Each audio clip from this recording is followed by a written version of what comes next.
bonsoir à tous. Alors, je suis très heureux de pouvoir m'entretenir avec vous ce soir de William Cavanaugh, même si je risque de vous frustrer un petit peu parce que le premier conseil que je peux vous donner, c'est aller lire William Cavanaugh. Je ne vais pas pouvoir vous le synthétiser totalement ce soir pour deux raisons. D'abord, c'est parce qu'il est encore vivant, qu'il est jeune. Il est né en 1954, donc vous voyez qu'il est encore dans des âges tout à fait canoniques. Et donc il produit encore beaucoup. Donc vouloir le synthétiser et le résumer comme quelque chose de totalisant est absolument impossible. Et puis parce que une heure ne suffirait pas, donc je vais me contenter avec vous de dégager quelques aspects importants de sa théologie et surtout de vous les donner dans ma réinterprétation, c'est-à-dire ce qui me semble aujourd'hui le plus fécond pour la théologie européenne, française, de retenir dans la méthode, dans la posture, dans le geste, dans la manière d'aborder ces questions qui sont en fait des questions d'actualité brûlante. Je n'évoquerai pas d'exemples tirés des gilets jaunes ou des crises de pédophilie dans l'Église, mais vous allez vite comprendre qu'on n'en est pas du tout loin. Donc, par contre, si dans l'échange vous souhaitez aborder ces sujets-là, on pourra prendre le temps peut-être de voir quels ponts et quels liens peuvent se connecter entre ces différents sujets. Alors, je vais ce soir vous introduire à la pensée d'un auteur contemporain et je vais essayer de le faire en vous introduisant dans son œuvre d'une manière plus générale. La question qui va nous préoccuper ce soir concerne ni plus ni moins le rapport de l'Église au monde. Il s'agit en fait de penser, d'un point de vue proprement théologique, ce rapport. Cette formulation peut vous sembler anodine, en particulier dans une faculté de théologie. Mais il n'est pas si évident de cela que cela puisse se faire. Au-delà d'une identification suffisamment précise des concepts en jeu, ce qu'est l'Église, ce qu'est le monde, il s'agit de penser le rapport qui s'établit entre les deux, l'Église et le monde, et dans lequel les chrétiens, au sens fondamental de ceux qui croient au Christ, interagissent dans l'Église qu'ils forment et dans le monde dans lequel ils vivent. Pour le dire autrement, il s'agit de trouver les outils rationnels, conceptuels, intellectuels, qui nous permettent de penser l'acte de foi dans la transformation du monde en royaume de Dieu. On pourrait penser que dans sa tradition, surtout récente, l'Église s'est penchée largement sur la question de l'acte de foi, du rapport au monde, et qu'elle y a répondu. Les théologies politiques du XXe siècle ne sont-elles pas autant de tentatives différenciées de répondre à cette question ? Ou encore, le Concile Vatican II n'a-t-il pas produit une constitution pastorale sur l'Église dans le monde de ce temps, Gaudium et Spes ? Tout cela est vrai, mais il reste qu'en regardant et en écoutant le monde dans lequel nous vivons, en interrogeant la vie de l'Église et aussi dans les crises qu'elle traverse, nous devons poser un constat qui est le suivant. Les réponses apportées jusqu'à présent ne fonctionnent pas vraiment et tout semble devoir encore être pensé. Pour le dire autrement, force est de constater en définitive que, d'un côté, le problème théologico-politique qui a été amplement développé au cours du XXe siècle, je pense là au débat entre Carl Schmitt et Eric Peterson dans l'Allemagne des années 30, je pense aux questions de la théologie de la libération dans les années 80, mais bien d'autres choses. Donc ce problème théologico-politique largement développé a étrangement négligé le thème de l'Église comme Église. De l'autre, l'ecclésiologie, la théologie de l'Église, la science théologique de l'Église, n'a pas directement développé la question comme elle l'a fait dans son rapport à Dieu. Lumen Gentium a réfléchi sur la dimension mystérique de l'Église, c'est-à-dire sur le rapport entre Dieu, l'Église et le royaume. Mais le rapport de la question Église-monde a été très vite renvoyé au domaine du droit et de l'éthique. la théologie elle-même ne s'est pas posé la question en ces termes. Il s'agit donc de se situer dans un niveau proprement théologique, dans l'articulation des différentes disciplines systématiques qui la composent, pour appréhender le réel dans lequel nous vivons d'une manière tout à fait pertinente. Je voudrais remarquer avec vous rapidement que, ici, précisément, se joue en arrière-fond une question qui est un débat ouvert, particulièrement aux États-Unis, aussi en Europe, dans toutes les sociétés sécularisées, qui est celui de la place publique de la théologie. Autrement dit, la théologie peut-elle rendre compte et rendre raison de tout à partir de ses propres ressources? Je ne trancherai pas le débat ce soir parce que je ne vais pas l'aborder. Je pose avec vous comme postulat de départ que la théologie peut et doit parler du monde et de la relation de l'Église à lui à partir de ses propres ressources. Parler du rapport Église-monde à partir de la sociologie, de l'anthropologie, des sciences économiques, des sciences politiques a une pertinence. Mais je voudrais ce soir qu'on aborde la question du point de vue proprement théologique à partir des ressources théologiques. Parce que c'est précisément cela que demande et exige William Cavanaugh. Peut-être pour le dire avec des termes plus spécifiques, l'enjeu est de penser l'Église entre ecclésiologie et théologie politique. Il y va de la nature de l'Église, de la position de la communauté des croyants dans la société, et principalement vis-à-vis de ceux qu'on désigne souvent sous le terme de « les autres ». Il y va de la nature de la communauté d'Église parce que précisément l'unité de la foi sur laquelle repose l'unité de l'Église situe les fidèles du Christ dans une relation au monde bien particulière. Les médiévaux l'appelaient la sequela Christi, la suite du Christ. Nous le nommons aujourd'hui peut-être plus prosaïquement l'engagement moral des chrétiens.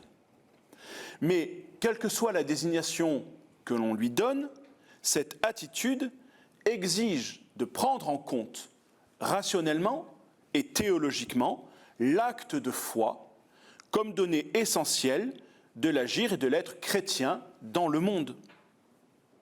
Or, penser l'acte de foi n'est pas aussi évident qu'il n'y paraît.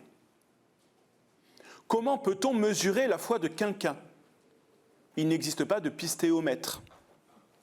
Comment évaluer les conséquences de la foi sur les actes moraux et humains des personnes ? Je voudrais prendre quelques secondes pour vous faire comprendre l'importance théologique de la question. Comment expliquer qu'un jeune homme ou qu'une jeune femme préfère être jeté dans le cirque pour être dévoré vivant par des lions plutôt que de jeter 3 grains d'encens sur un charbon ardent devant une statue de marbre dont il sait pertinemment qu'elle n'est rien? Le martyr, ici, pensez à Félicie Perpétue par exemple, ou martyr de Pierre dans les premiers siècles, le martyr rend visible ce qui est proprement incompréhensible selon les usages du monde. Il n'est pas rationnel aux yeux du monde de préférer mourir dévoré par des fauves que de verser 3 grains d'encens devant une statue de marbre. Rien ne peut expliquer la décision du martyr, sauf à prendre en considération que sa foi, son acte de foi, voit au-delà du monde. Le martyr voit, si je reprends une formule du père Christian de Chergé, le prieur de Tibérine, plonge son regard dans celui du Père pour voir le monde tel que lui le voit. Appréhender cet acte de foi ne peut pas se faire n'importe comment. On ne peut y accéder que par la manière dont les gens disent ce qu'ils croient, par la manière dont les gens vivent ce qu'ils croient, c'est-à-dire dans une forme de récit de vie, en parole et en acte, que nous construisons tous les jours de notre existence et qui dit concrètement ce à quoi nous avons donné notre vie. Il y a donc nécessairement une forme de narrativité à prendre en compte. Et c'est précisément cela, je pense, le plus grand apport de William Cavanaugh à la question théologico-politique. Acceptons donc que l'acte de foi conditionne la vie des croyants dans le monde. On s'attendrait dès lors à ce que l'Église occupe une place centrale dans la réflexion théologico-politique. Or, comme le diagnostique sévèrement le théologien américain William Cavanaugh, qui va nous servir de guide ce soir, la théologie politique chrétienne a étrangement négligé le thème de l'Église. De ce point de vue, la théologie politique fonctionne généralement comme un effort de la pensée pour articuler des données sociologiques, anthropologiques et politiques autour de problématiques théologiques. Mais la question du statut du corps social de l'Église, la question de son corps politique, est rarement considérée dans une dimension authentiquement ecclésiologique, avec les conséquences qui y sont attachées. Pour le dire autrement, la théologie politique peine trop souvent à faire fonctionner ses propres enjeux avec la dimension mystérique de l'Église, telle que le Concile Vatican II l'a remise en évidence. La corporéité de l'Église, corps du Christ dans le monde, n'est certes pas une question nouvelle, et ces interactions politiques et sociales ont toujours existé. Certes sous des modalités parfois très différentes, mais toujours existé. Chaque époque a pu y répondre à sa propre mesure.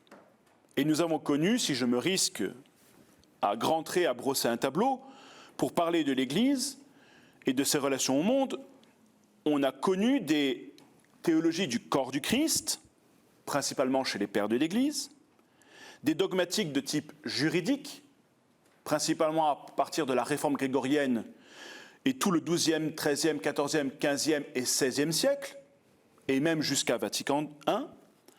Nous avons connu des tentatives de dogmatique pneumatologique.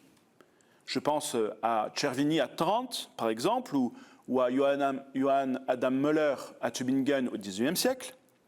On a connu des développements de théologie politique. Je vous ai cité Carl Schmitt et Eric Peterson, mais on pourrait citer aussi tous les théologiens de la libération.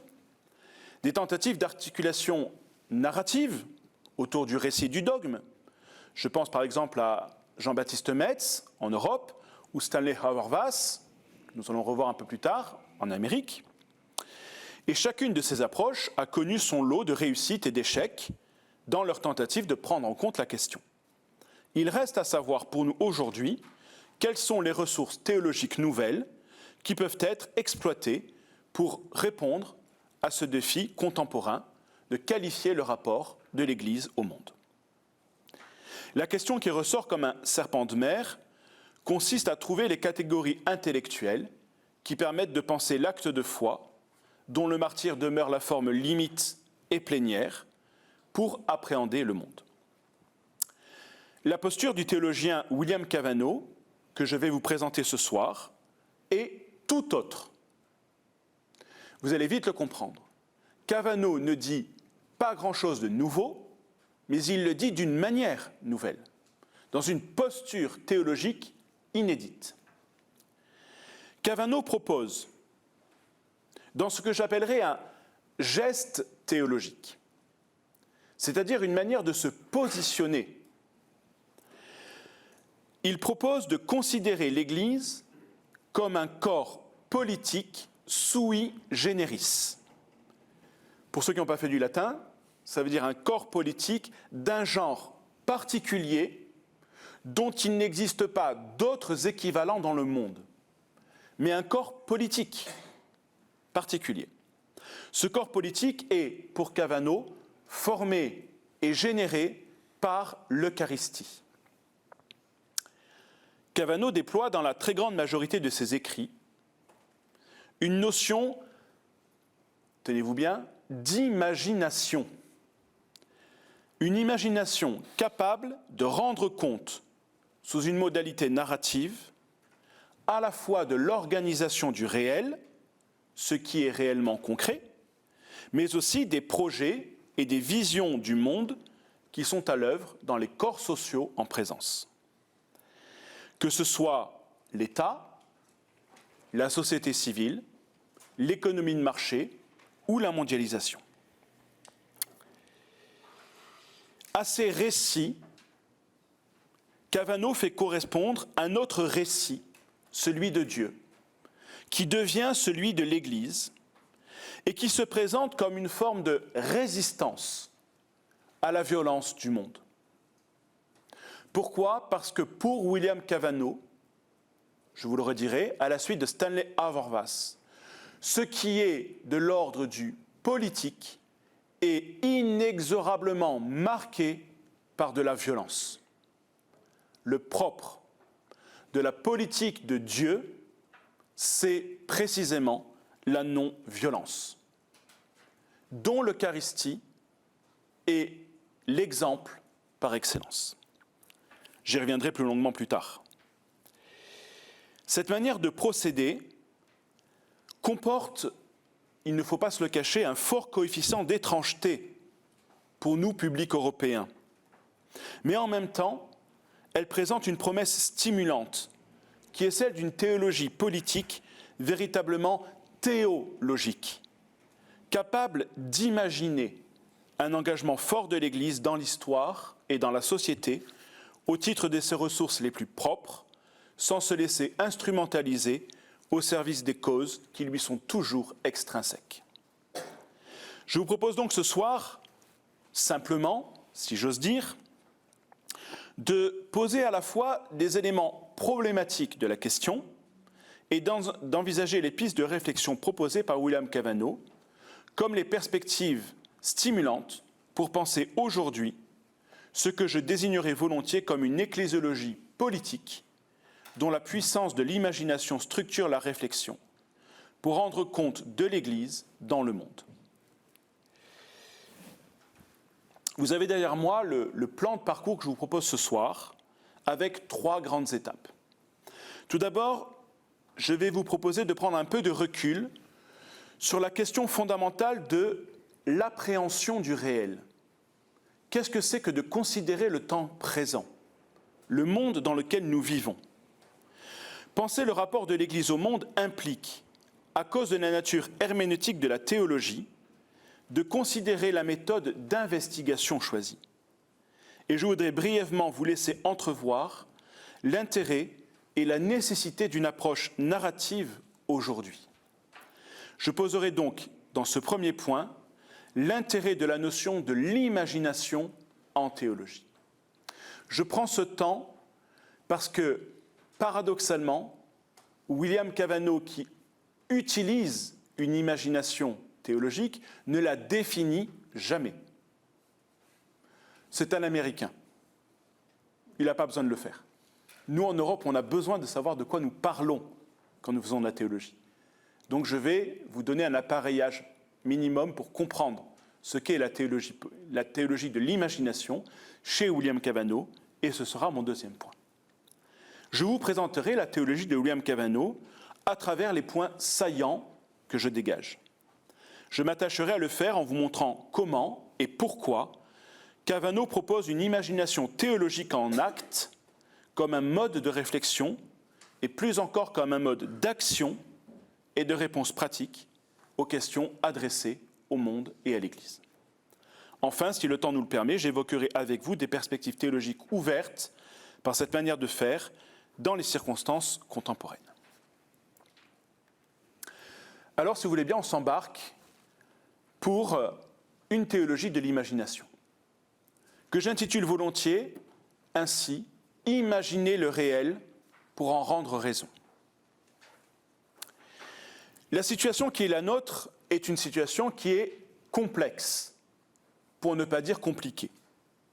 Mais sans doute l'a-t-elle été à toutes les époques.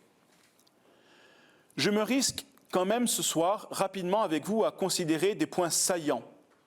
Je vais en noter 4 qui encadrent toute tentative de discours théologico-politique aujourd'hui. Premier point, la condition de la sécularisation et de la mondialisation de nos sociétés occidentales nous a habitués à vivre de manière privée toute forme de dimension religieuse et notre foi. Vous avez tous fait l'expérience que dans l'espace public, lorsque l'on commence à parler de sa foi, on vous fait vite comprendre que ça, c'est de l'ordre de la vie privée. Or, nous sommes en droit, et Cavano ne s'en prive pas, de nous interroger sur le caractère fondamentalement public de la religion, et donc politique de la foi. Et il faudra s'en expliquer. On pourra y revenir dans le débat, si vous voulez, tout à l'heure. Deuxième point, cette évolution vers une privatisation de la foi et de la religion qui a été induite par la modernité nous a conduit en théologie à distinguer, peut-être trop radicalement, ce que nous appelons le plan temporel et que nous réduisons au domaine de l'État, et le domaine spirituel qui serait de la compétence de l'Église. Et à force de les distinguer, nous les juxtaposons et nous les séparons. Ceci est un vrai problème, vous allez le voir. Troisième point, la difficulté aujourd'hui d'opérer ce que j'appelle, avec une expression de David Tracy, théologien américain, une désignation du temps présent, semble être toujours perpétuellement en fuite. Ce qui marque une forme d'instabilité sociale et politique dans laquelle les nouvelles technologies de l'information et de la communication sont à la fois les marques, les symptômes et les amplificateurs. Vous voyez bien à quel point il est difficile de dire le monde dans lequel nous vivons, parce que dès que vous l'avez dit, il est déjà passé à autre chose. Est-ce que cela veut dire qu'on doit renoncer à parler du monde dans lequel nous vivons ? Non. Mais il faut s'atteler à la tâche. Dernier point de contexte, là où plutôt les crises de notre temps semblent s'emboîter comme des poupées russes, les unes dans les autres. Crise financière, crise de la société, crise écologique, crise de la confiance, crise de la transmission, crise de l'autorité, crise de la paternité, crise de l'engagement. On pourrait encore continuer longtemps cette liste à la Prévert, et l'Église, puisqu'elle vit dans le monde, est aussi touchée elle-même par ses propres crises. Et les crises internes à l'Église sont d'autant plus décuplées et entrent en résonance avec ces crises du monde. Bref, vous l'avez compris, le contexte actuel est complexe, pour ne pas dire compliqué, mais ce n'est pas pour autant que la réflexion soit impossible. Et Dieu merci. Alors je voudrais faire un premier pas avec vous, qui est de considérer que le monde a changé. Cette phrase, je la tire du grand livre de Tolkien, Le Seigneur des Anneaux. C'est la première phrase du livre. Le monde a changé. Le Seigneur des Anneaux, finalement, si vous y réfléchissez, c'est une manière que Tolkien a, dans son genre, dans son style, de rendre compte de la compréhension du monde qui est la sienne, pour en rendre raison, sous un mythe, sous une fable, sous une narrativité imaginée. Mais sans avoir besoin d'évoquer le Mordor, les Hobbits et autres elfes, il nous suffit de constater que le monde change et change vite. Et pour le caractériser, je vais recueillir avec vous ce soir le témoignage de deux théologiens américains, protestants, Stanley Hauerwas et William Willimon, qui formulèrent à la fin des années 80 une perspective éclairante dans leur livre « Resident Alien ». Ce livre a été vendu à plus d'1 million d'exemplaires aux États-Unis et traduit il y a 2 ou 3 ans en français sous le titre « Étrangers dans la cité ».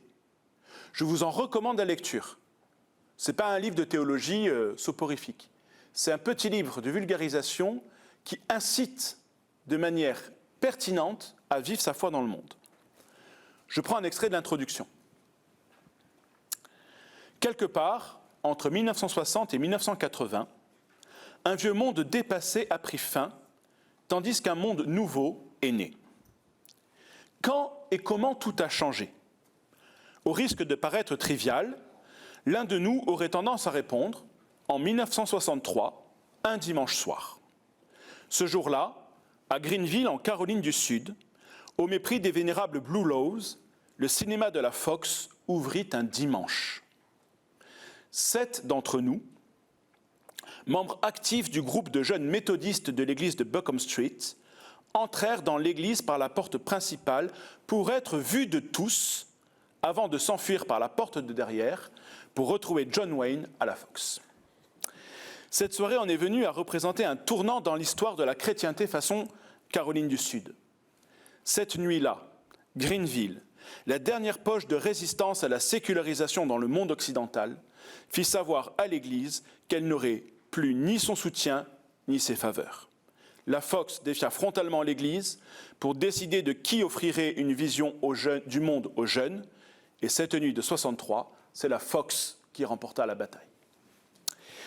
Vous voyez le caractère légèrement emphatique de la réponse de Habermas et Willie Montt. Mais le point saillant qu'ils mettent en lumière porte sur la vision du monde que l'on peut offrir aux jeunes.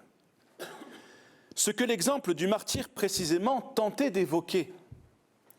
Il s'agit de comprendre que pour rendre compte de notre action, il faut envisager le monde et notre relation à lui. Petite parenthèse provocante et rapide, mais qui a le mérite de bien identifier les choses. Qu'y a-t-il de commun entre un terroriste et un martyr chrétien? C'est que tous les deux veulent changer le monde, mais pas pour les mêmes raisons. Le terroriste de Daesh, il déteste le monde dans lequel il vit et il est prêt à se faire exploser au milieu d'innocents parce que tous les moyens sont bons pour changer le monde. Le martyr chrétien, lui, il veut changer le monde parce qu'il aime le monde et qu'il sait que tous les moyens ne sont pas bons pour atteindre la fin et que seul l'amour peut transformer le monde. Et donc, par amour, il donne sa vie. Ce n'est pas le désir de changer le monde qui fait le martyr ou le terroriste. C'est pourquoi et comment on envisage le monde et notre relation à travers lui qui définit le terroriste ou le vrai martyr. Je ferme la parenthèse. Comprenez bien où je veux en venir. Une fois cela posé, il faut faire un pas de plus. Il faut essayer de penser cet envisagement du monde. Quelques années auparavant, avant Habermas et Willie Montt, en France, Michel de Certeau posait la question de l'appréhension du réel et il le fit sous un registre narratif. Il posait un redoutable diagnostic sur ce qu'il désignait comme l'institution du réel. Il critique le dogmatisme latent d'une forme de pensée unique qui est induite par l'autorité des médias dans la représentation du monde. À l'époque, BFM TV n'existait pas. Mais vous allez voir ce que ça peut vouloir dire aujourd'hui. Autorité qui s'impose dans l'institution de ce qui est réel et de ce qui ne l'est pas. Au-delà de toute objectivité, le réel est alors raconté, ou plutôt, dit-il, récité, et il détermine ce qu'il faut croire, et ce qu'il faut faire, et ce qu'il faut penser. Et cette dogmatique contemporaine est configurée, pour lui, par des récits qui envahissent notre vie quotidienne. Je vous cite un extrait de son article « L'invention du quotidien ». Voilà ce qu'il dit. 1980.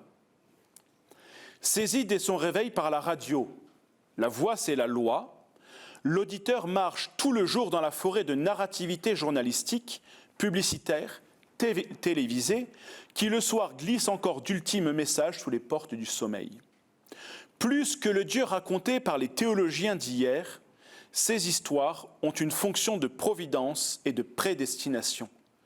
Elles organisent à l'avance nos travaux, nos fêtes et jusqu'à nos songes. La vie sociale multiplie les gestes et les comportements imprimés par des modèles narratifs. Elle produit et emplit sans cesse des copies des récits.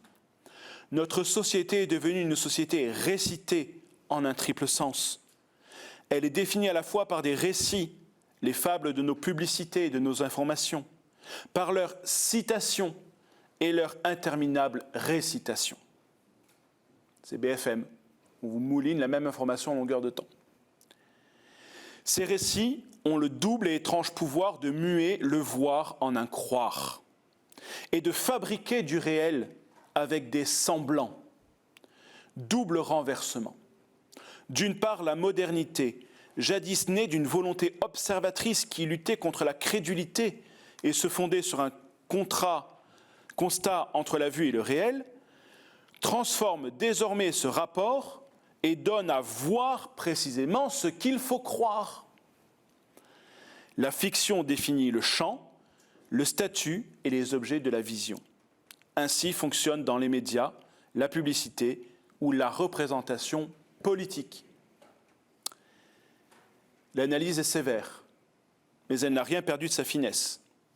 Elle se trouve même renforcée si, aujourd'hui, près de 40 ans plus tard, nous y adjoignons l'impact des messages et des réseaux sociaux qui, par leurs algorithmes cachés, ne vous présentent que ce que vous pensez et que ce que vous voulez penser. Elle a le mérite de mettre en évidence que le réel, dans la modernité, est inventé, non pas au sens d'une fausse fantaisie, mais au sens d'une construction d'un monde dans une intelligence réflexive dont les récits sont à la fois les fabricants et les révélateurs. Cette approche anthropologique de la réalité rejoint, d'ailleurs, ce que les poètes et les artistes intuitionnent dans leur rapport au monde. Ce n'est pas pour rien que l'imagination est d'abord du côté de l'artiste. C'est le témoignage que rend Charles Baudelaire sur l'imagination, reine des facultés, dans une lettre du Salon de 1849. Pardon, je ne vous ai pas fait défiler là. Je vous cite Baudelaire parce que je n'ai pas trouvé de meilleure définition de l'imagination pour la théologie que chez lui. C'est paradoxal. Voici ce qu'il écrit en 1849. Hier soir, après vous avoir envoyé les dernières pages de ma lettre où j'avais écrit, mais non sans une certaine timidité, comme l'imagination a créé le monde, elle le gouverne, je feuilletais la face nocturne de la nature et je tombais sur ces lignes que je cite uniquement parce qu'elles sont la paraphrase justificative de la ligne qui m'inquiétait. Par imagination, je ne veux pas seulement exprimer l'idée commune impliquée dans ce mot dont on fait si grand abus, laquelle serait simplement fantaisie, mais bien l'imagination créatrice, qui est une fonction beaucoup plus élevée et qui, en tant que l'homme est fait à la ressemblance de Dieu, garde un rapport éloigné avec cette puissance sublime par laquelle le Créateur conçoit, crée et entretient son univers. Je ne suis pas du tout honteux, mais au contraire très heureux de m'être rencontré avec cette excellente Madame Crowe, de qui j'ai toujours admiré la faculté de croire, aussi développée en elle que chez d'autres la défiance. La catégorie de l'imagination, en tant qu'elle est une imagination créatrice, peut donc s'avérer utile dans une théologie de l'Église et du monde qui veut prendre en considération les rapports intrinsèques qui existent entre l'une et l'autre réalité.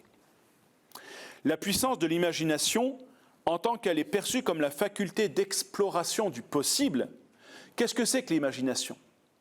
C'est pouvoir produire du neuf à partir de ce qui est vécu dans la manière dont vous le comprenez et l'imaginez.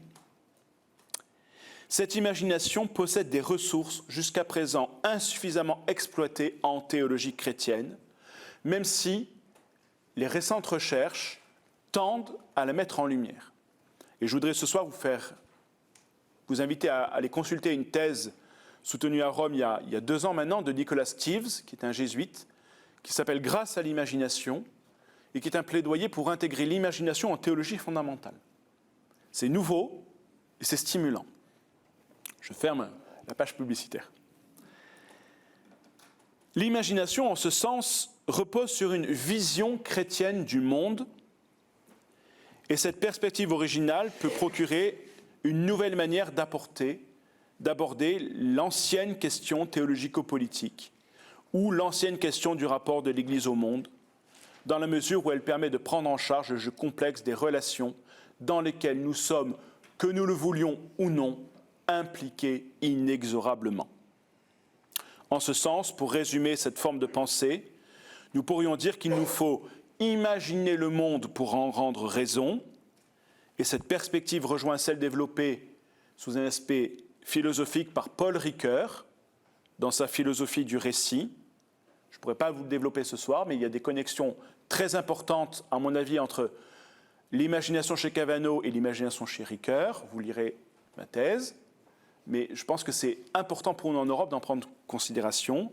Je résume la pensée de Ricoeur à travers une très belle formule de Michael Fossel, qui est professeur à Polytechnique, et qui dit ceci: l'imagination est ce par quoi le sens devient compréhensible, le monde dissible et l'action praticable. Voilà pour les bases d'une imagination en théologie.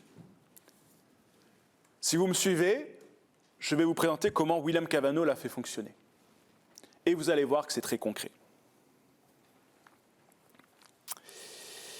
Penser la théologie comme un exercice d'imagination ouvre donc des perspectives nouvelles. Elle permet de faire dialoguer ces deux mondes complexes que sont la théologie et le politique. A fortiori si, à la suite de William Cavano, nous considérons également la politique comme un exercice d'imagination, c'est-à-dire comme l'invention de ce qui est réel. La politique concerne l'organisation des corps dans l'espace et dans le temps. Et ça suppose une imagination du monde. Il y aurait donc, si je suis Cavano, une sorte de conflit des imaginations entre l'imagination du monde et l'imagination de l'Église, ou l'imagination du royaume, comme il l'emploie à d'autres moments. Compétition d'imagination pour rendre compte d'une réalité qui leur est normalement commune. Vous commencez à entrevoir les points de jonction. Pour le formuler rapidement, spoiler alerte, chez Cavano, l'imagination du royaume qui est à l'œuvre dans l'Église est produite par l'Eucharistie, qui est l'irruption de l'éternité de Dieu dans le temps des hommes. Irruption du royaume de paix dans le monde violent des hommes. Cette imagination eucharistique de l'Église possède par nature une capacité à résister de manière efficace, mais strictement non violente, aux disciplines violentes du monde. Cette approche originale de la question a le mérite de susciter le débat théologique et de le situer au carrefour des disciplines que sont l'ecclésiologie, la théologie politique, la théologie fondamentale, la théologie des sacrements et l'éthique sociale. Mais avant d'aller plus loin, il faut que je vous présente qui est William Cavano. William Cavano est un théologien américain, catholique, né en 1964. Il est marié, père de famille, et il enseigne la théologie à l'université DePaul de Chicago. Et pour comprendre ce que fait Cavano dans sa pensée, il faut comprendre d'où il vient. Je vais donc vous raconter sa vie. Voilà, grand trait. Cavano est étudiant dans les années 80 à l'université Notre-Dame dans l'Indiana. Et il est majeur en droit, il veut devenir avocat, et mineur en théologie, parce qu'il est catholique, il se dit que c'est peut-être pas plus mal de réfléchir un peu sur la foi. Et il a comme professeur de théologie en première année un dénommé Stanley Hauerwas, dont nous avons lu un extrait tout à l'heure. Hauerwas convainc Cavano que faire de la théologie est une question de vie ou de mort. Et Cavano va changer de cursus, il va devenir majeur en théologie et mineur en droit. Cette rencontre avec Hauerwas va être décisive. Car Hauerwas va être plus qu'un mentor, va être un maître à penser pour Cavano. Et il va récupérer d'Hauerwas sa conception de la communauté, de l'Église et du politique, même s'il les fera évoluer plus tard.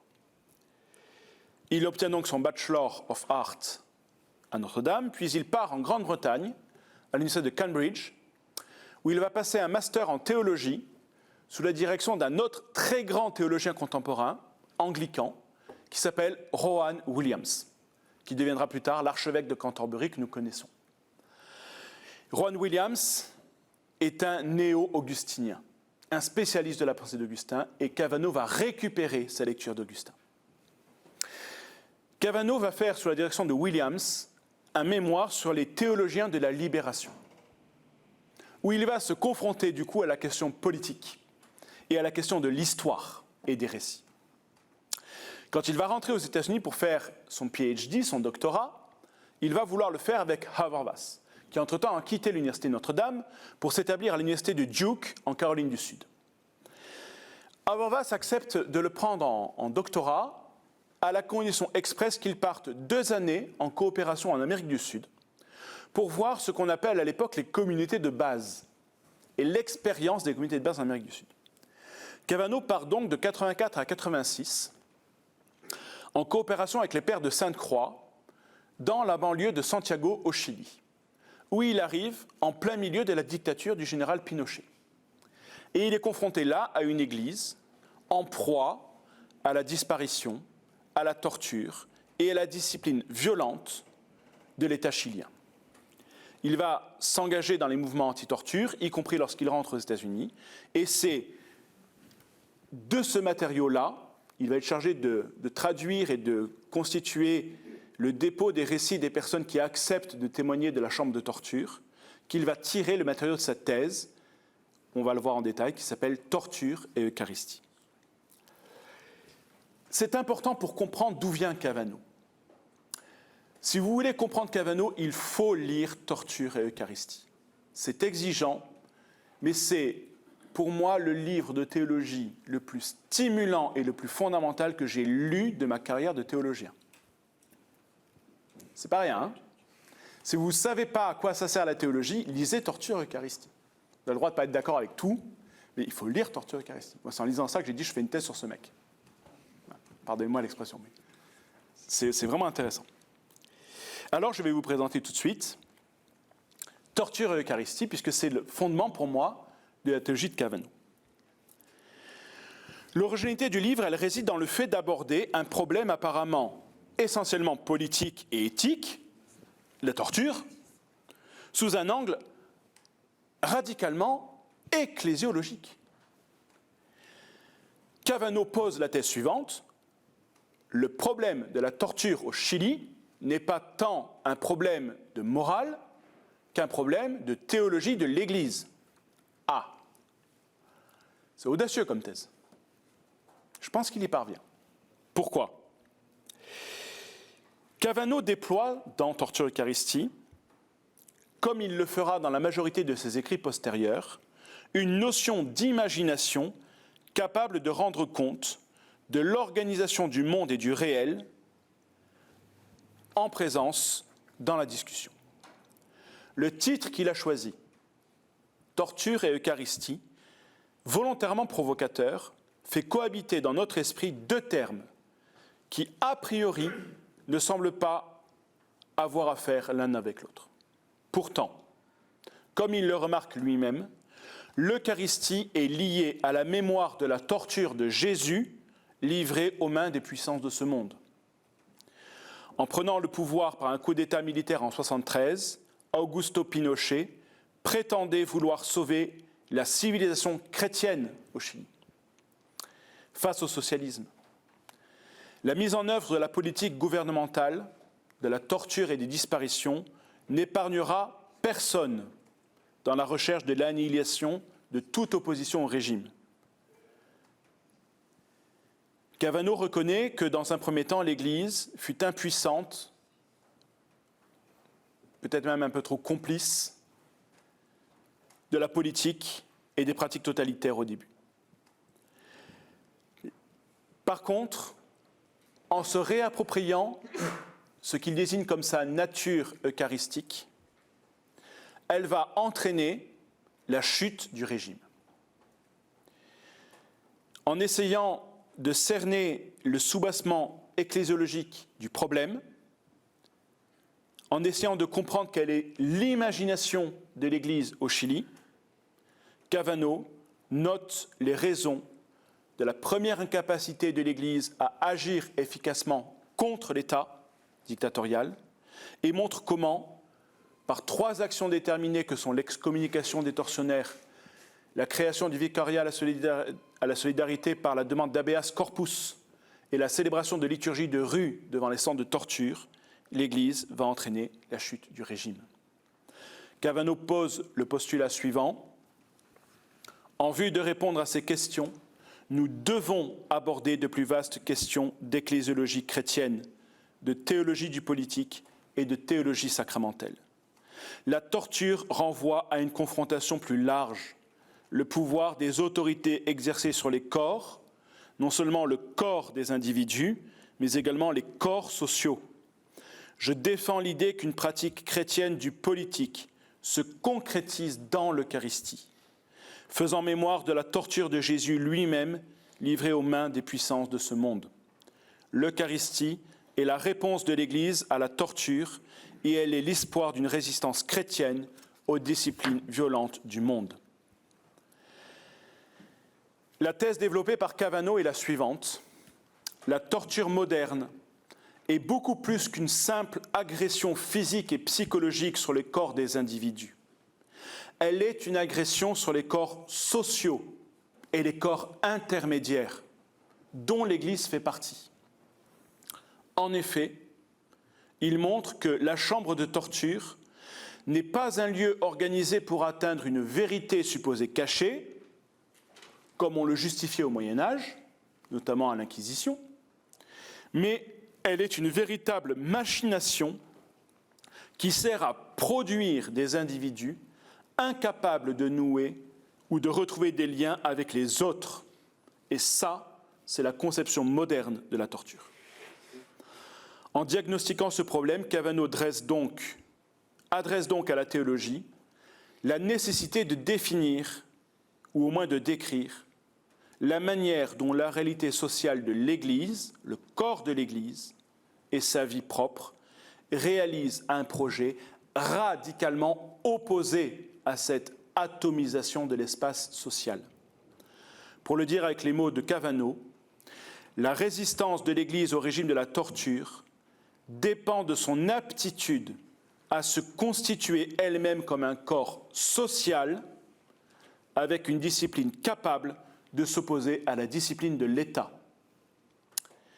À la torture qu'il présente comme une anti-liturgie, c'est-à-dire l'application minutieuse, quasi scientifique, de paroles et de gestes rituels sur le corps des individus pour produire quelque chose de nouveau, il oppose la pratique de l'Eucharistie, la vraie liturgie, qui produit un corps de relation et un corps en relation.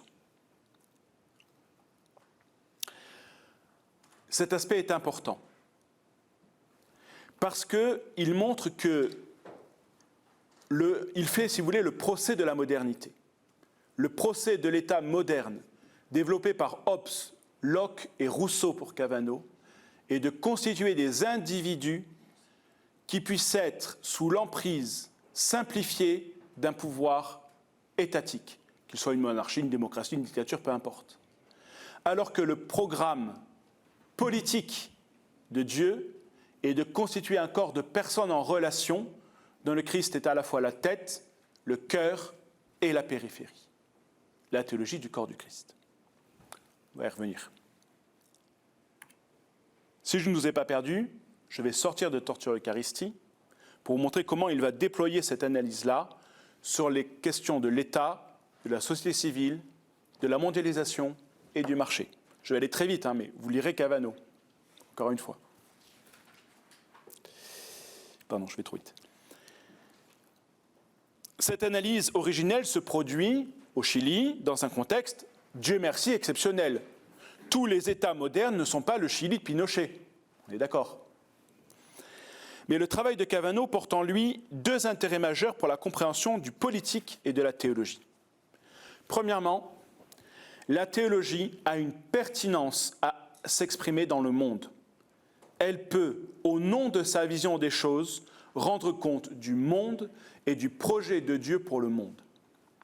Deuxièmement, l'Église, comme communauté en vue du royaume de Dieu, est un corps politique d'un genre particulier qui cherche à imaginer le monde tel que Dieu l'aime et à mettre en œuvre une politique qui n'est autre que celle de l'Évangile. Cavanaugh dit « L'Évangile est une politique. Aimez vos ennemis et priez pour ceux qui vous persécutent. Il n'y a rien de plus politique comme programme. » Parce que ça engage vos relations concrètes. Ce n'est pas une politique au sens politicien du terme, mais il y a une politique de l'Évangile. Il faut arriver à la découvrir. Il est évident que le travail de Cavanaugh est dérangeant, en tant qu'il cherche à faire bouger les lignes et à se situer dans une confluence de domaines pour permettre de dépasser les dichotomies stériles qui se sont créées au fil du temps. D'ailleurs, Cavanaugh discute presque plus avec des spécialistes de sciences politiques qu'avec des théologiens, ce qui n'est pas surprenant. D'ailleurs, il y a une polémique qui s'est instaurée dans la Review of Politics de Notre-Dame entre Paul Howe, qui est professeur de sciences politiques, et Cavanaugh. J'en tire un extrait pour vous montrer comment Cavanaugh se situe. Voilà ce qu'il dit. Pour un spécialiste de sciences politiques, je concède que je dois apparaître comme une étrange figure. Un théologien catholique qui conduit une critique des structures politiques basiques de la société à partir de ressources théologiques. Si on considère que j'essaye de reconstruire le système politique mondial à partir de l'Église chrétienne, mon projet semblera absurde et antique, de la même manière qu'un membre de la Société de la Terre plate partirait à l'assaut de la Société nationale de géographie. Pour cette raison, je dois clarifier quel est mon public depuis le commencement. C'est un discours situé. Je suis un théologien chrétien et j'écris en premier lieu pour les autres chrétiens. Ma préoccupation principale est de les aider à être réalistes à propos de ce qu'ils peuvent attendre des puissances et des principautés du temps présent, spécialement de l'État-nation et du marché, et de leur conseiller vivement de ne pas investir toute leur présence sociale et politique dans ces institutions. Entre parenthèses, ça ne veut pas dire qu'il ne faut pas faire de la politique ou s'engager dans la politique. C'est-à-dire qu'il ne faut pas tout attendre de ça et qu'il ne faut pas faire que ça. Que faut-il donc faire ? On va voir. Je reprends la citation. Mon but, en tant que théologien chrétien, est d'aider l'Église à être plus fidèle au Dieu de Jésus-Christ.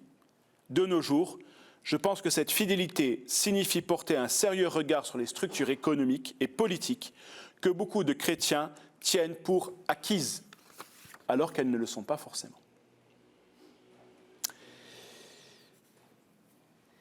Je vais sauter un petit passage que j'ai prévu de vous faire, mais que je pourrais reprendre dans le questionnement s'il y en a, qui sont, si vous voulez, les connexions que Cavanaugh peut avoir avec d'autres penseurs de ce temps, et notamment un penseur qu'on ne penserait pas, qui est un professeur du Collège de France, un historien qui s'appelle Patrick Boucheron. Je ne sais pas si vous le connaissez.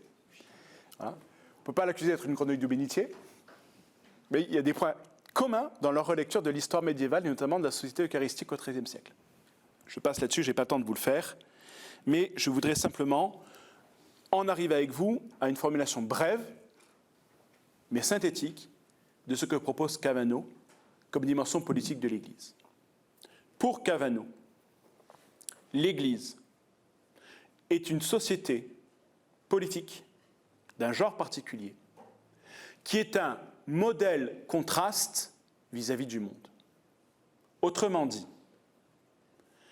Cavanaugh concède que la séparation de l'Église et du pouvoir politique est une excellente chose. Il n'est pas dans l'optique de Cavanaugh de fonder une quelconque théocratie. Par contre, cette autonomie doit exiger de l'Église que dans la mise en œuvre de sa réalité concrète, de sa vie et de son action, elle vive en conformité selon l'Évangile, montrant au monde par contraste que c'est là que se situe le bon chemin et la vraie politique. L'Église comme modèle contraste, il le récupère chez Habermas, mais il le développe d'une manière précise, parce que pour lui, il n'y a pas de distinction stricte et radicale entre la théorie d'un côté et le pratique de l'autre. L'exemple qu'il donne, c'est toujours celui-ci. Un soldat qui dit « cette guerre est injuste et je refuse d'aller y combattre » fait plus que la dénonciation de n'importe quelle guerre par n'importe quelle bureaucratie épiscopale. Vous voyez ce que ça veut dire? Il n'y a pas de théorie et de pratique séparées, il n'y a qu'une théorie pratique ensemble qui ne peut se vérifier que dans la vie concrète de ce que nous vivons. C'est le récit de vie. Je voudrais, dans les 10 minutes qui me restent, esquisser quand même avec vous, je ne vous ai pas montré les textes, ce n'est pas grave, esquisser avec vous les quelques ressources, je vais faire que les esquisser, mais ce n'est pas grave, on en discutera, qui sont pertinentes aujourd'hui de manière concrète. Cavano propose dans un tout petit livre qui s'appelle « Eucharistie, mondialisation », qui est le premier livre qu'on a eu en français, de déconstruire 3 mythes modernes, donc 3 mythes que la modernité, alors quand je parle de modernité, vous entendez derrière lui Rousseau, Locke et Hobbes. C'est lui, les théoriciens de l'État moderne. 3 mythes modernes qu'il faut déconstruire et démystifier. Petit extrait.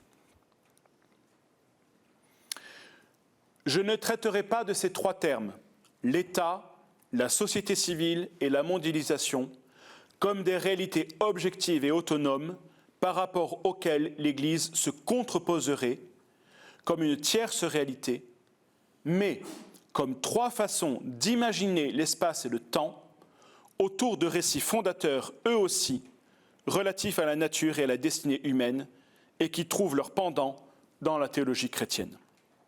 Ma thèse est que la théorie moderne, prétendument séculière et neutre, est en réalité une théologie masquée, qui fait de l'État moderne un État sauveur, en lieu et place de l'Église.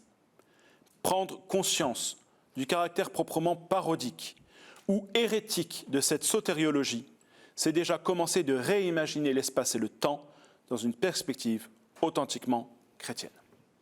La thèse est osée. Je ne suis pas sûr que tous les spécialistes de l'État accepteraient qu'on dise que l'État a une théologie cachée, d'être le sauveur du monde. Ça, c'est le point de vue du théologien qui parle.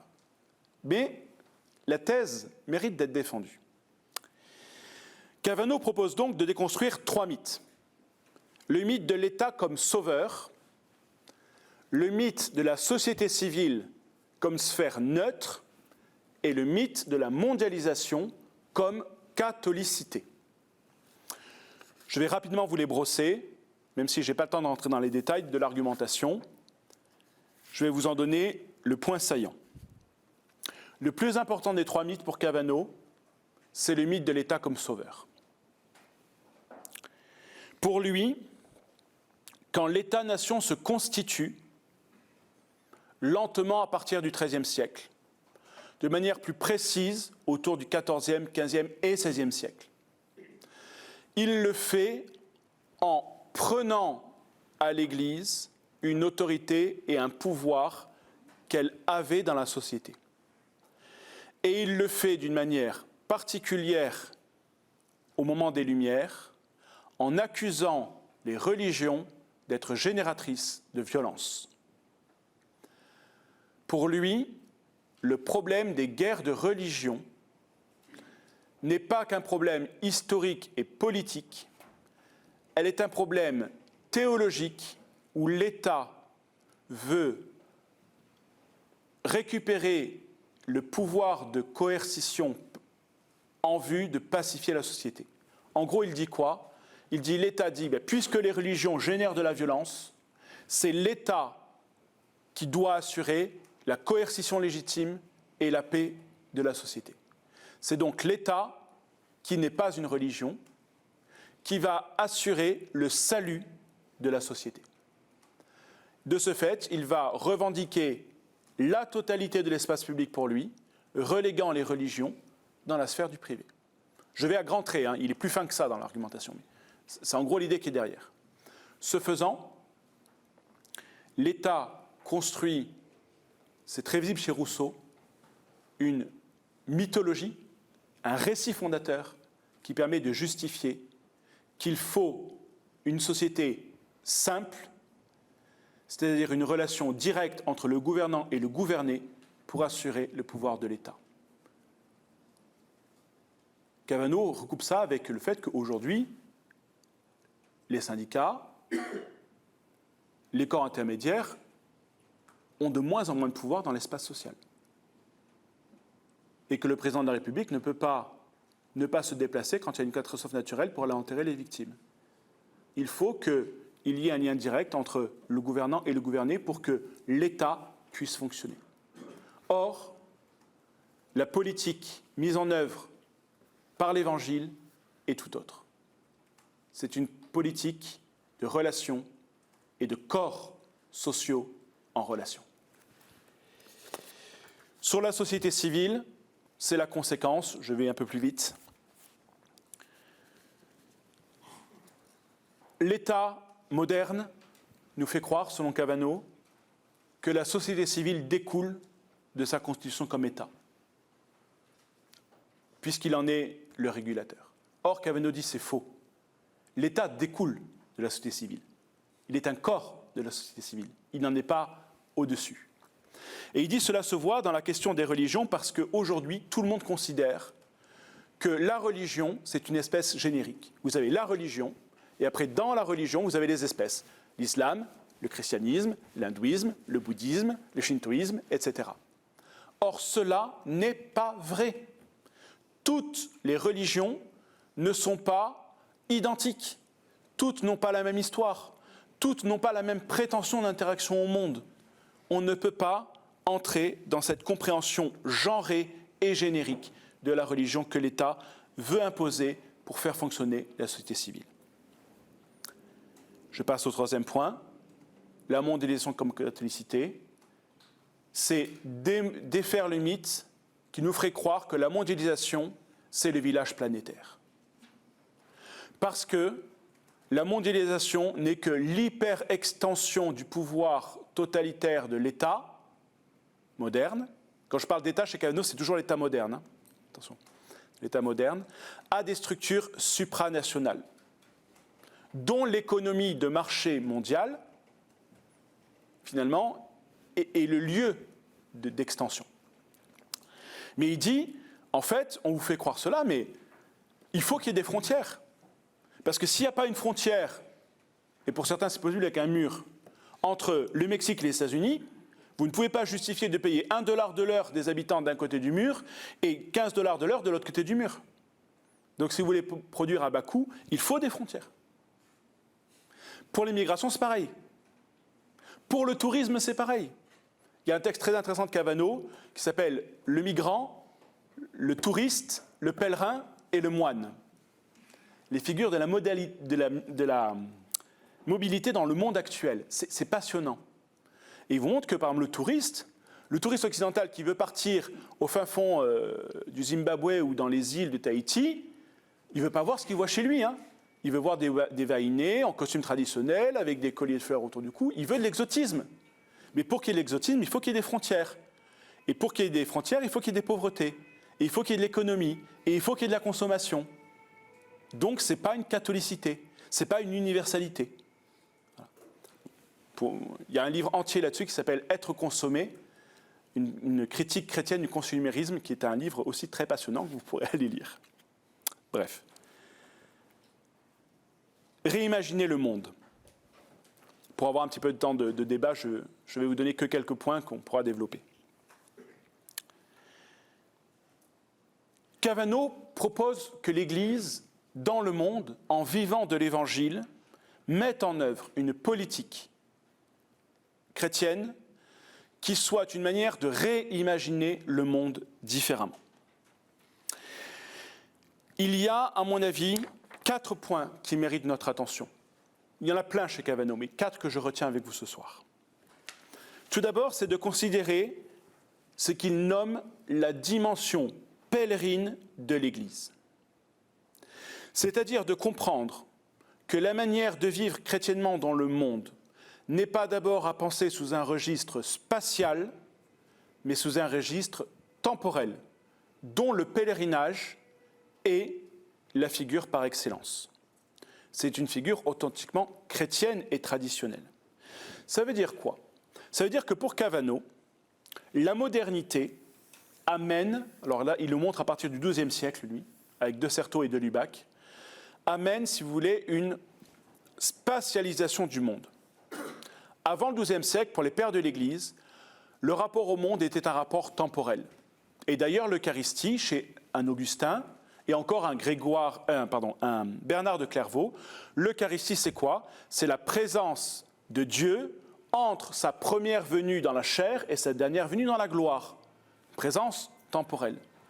À partir du XIIe, XIIIe siècle, à cause des controverses eucharistiques, l'Eucharistie, c'est quoi? C'est la présence de Dieu dans la circonférence de l'hostie, c'est-à-dire la présence de Dieu dans l'espace du monde.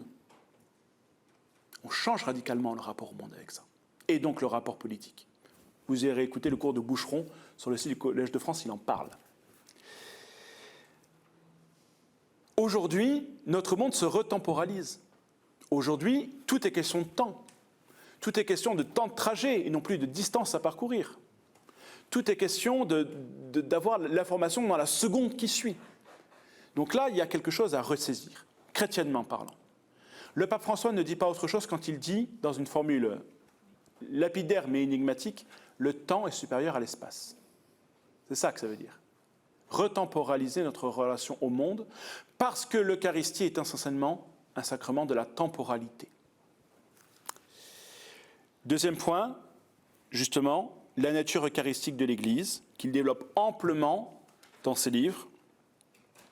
L'Eucharistie est l'éruption de l'éternité de Dieu dans le temps des hommes. Elle est l'information du corps du Christ dans le monde par le corps du Christ. C'est Augustin. Devenez ce que vous recevez.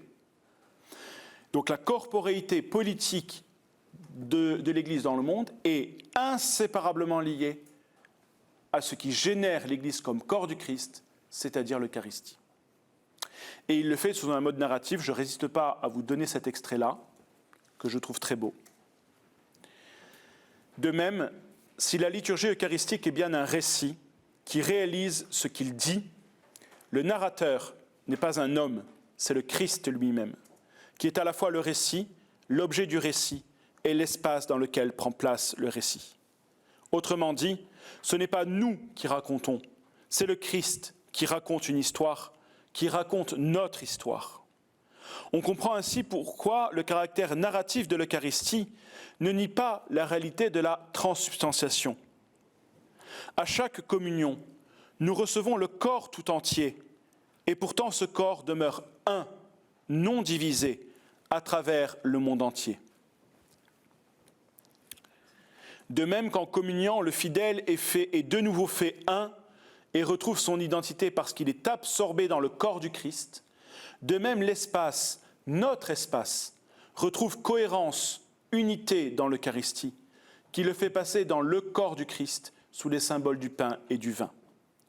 Au terme de la liturgie, après la communion, le fidèle est ainsi renvoyé non pas dans le monde ordinaire, mais dans l'univers du corps christique, c'est-à-dire le monde réimaginé, alors même qu'il demeure toujours en un lieu particulier sur la terre. Mais voilà, dans le paysage mondain se trouve métamorphosé, le corps universel du Christ fait soudainement intrusion dans les interstices de l'espace local, vous tournez le coin de la rue et le Christ est là, dans la personne du sans-logis, qui mendie une pièce pour une tasse de café. Participer à l'Eucharistie, c'est réimaginer le monde autrement qu'avant que vous n'y ayez participé. Troisième point. La communauté est un modèle contraste non violent dans une société pluraliste. Le propre de l'imagination chrétienne est d'être une imagination non violente. Et là, il y a, à mon avis, une vraie théologie de la non-violence chez Cavano. Aucunement, le chrétien ne peut se prévaloir de quelque forme de violence qu'il ne pourra jamais légitimer. Question de débat qu'on pourra reprendre, parce que ce n'est pas si simple que ça de le dire. Mais chez Cavano, c'est radical.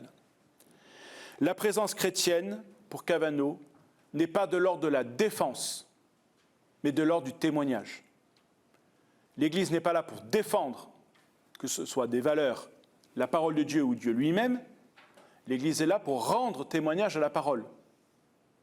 Vous trouvez ça aussi chez Dietrich Bonhoeffer, par exemple. C'est radicalement différent. On pourra en reparler, si vous voulez, dans le débat, mais quand il y a eu la question du mariage pour tous en France, j'ai correspondu avec Cavano pour savoir qu'est-ce qu'il en pensait. Alors, aux États-Unis, c'est toujours un peu différent, mais il a des réponses assez étonnantes. On pourra en reparler. Dernier point, les actions concrètes valent plus que les idées abstraites. La mise en œuvre de l'Évangile passe par une imagination chrétienne qui n'est autre que l'imagination de Dieu. Comment être sûr de pouvoir la connaître ? Eh bien, c'est en se plongeant dans le récit même du salut que portent les Écritures saintes reçues dans la tradition. L'Eucharistie, ce n'est pas que l'hostie consacrée. L'Eucharistie, c'est toute la liturgie qui commence et qui exige qu'il y ait l'appréhension du grand récit du salut de Dieu qui nous soit communiqué. Parce que c'est au prisme de ce grand récit du salut qu'est l'Écriture sainte que notre vie peut s'interpréter et nos actions peuvent se décider. Notre éthique ne peut donc pas être comprise comme une ascèse ni comme l'observation d'une loi naturelle. Cavano rejette le concept de loi naturelle. Comme Habermas d'ailleurs. On pourra en discuter aussi, c'est très intéressant. Mais notre éthique consiste dans la mise en œuvre d'une éthique des vertus qui incite à agir concrètement comme si le monde avait déjà changé.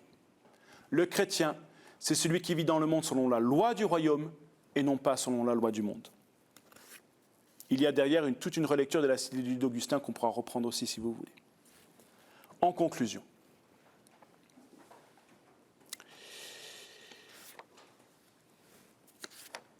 je tourne les pages parce que je vais aller plus vite que ça.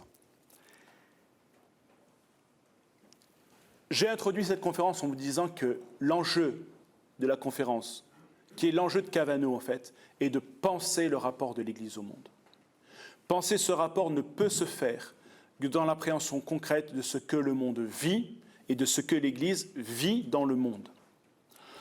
Cette vie de l'Église dans le monde, elle est instillée par le grand récit du salut de Dieu que sont les Écritures, par la vie sacramentelle de l'Église et notamment de l'Eucharistie, et elle doit nous permettre d'agir concrètement dans le monde comme des gens sauvés. L'imagination radicalement non violente est déjà la mise en œuvre du royaume des cieux en ce monde déchiré par le mal et la souffrance, dans l'espérance de son plein accomplissement en Dieu. 2 petites citations de Cavano pour finir. Je me concentre sur l'Eucharistie comme une imagination alternative de l'espace et du temps qui construit un corps de résistance à la violence, le corps du Christ. C'est un corps qui est blessé, brisé par les puissances et les principautés et dont le sang est répandu en offrande sur sa terre dévastée. Mais c'est aussi un corps traversé par la résurrection, un signe de l'irruption saisissante du royaume dans le temps de l'histoire et la présence disruptive du Christ roi dans la politique du monde. L'imagination, en tant que faculté de critique du réel et de production de nouveautés, resitue le monde et l'Église dans cette ouverture radicale. Elle est d'ailleurs une puissance transformante du monde et aussi de l'Église, qui, en ce temps, demeure un corpus permixtum, c'est-à-dire un corps traversé par la grâce, mais aussi par le péché, jusqu'à ce qu'elle parvienne, avec le monde, dans la transfiguration du royaume achevé. Parce que ne soyons pas dupes, Cavano est sévère vis-à-vis des institutions du monde, il est aussi sévère vis-à-vis des institutions de l'Église. On pourra en reparler aussi, parce que dans le contexte actuel, c'est pas rien.